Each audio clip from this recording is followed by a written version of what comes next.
Did you know that the life expectancy of a water heater is about 8 to 13 years? This varies with the location and design of the unit, quality of installation, maintenance schedule, and water quality. One of the most common water heater problems is that the water isn't as hot as you want it to be. This is usually caused by a faulty thermostat or a defective heating element. Regular maintenance will extend the life of your water heater, and some repairs, such as replacing a pressure relief valve or a heating element, are pretty simple. If your water heater is leaking and it's older than 8 to 13 years, or you just wish to upgrade and cut energy costs, it might be time for a new heater. However, with water heater technology evolving at such a rapid rate, it can be hard to pinpoint which option is best for you.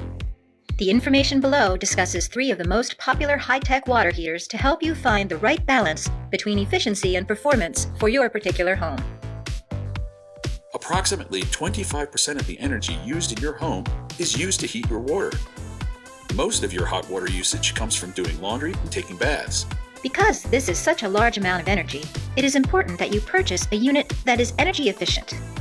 Visit plumbersinwaldorfmd.com to learn more, and read the article on 5 facts about hot water heaters. Call us today at 240-222-3205.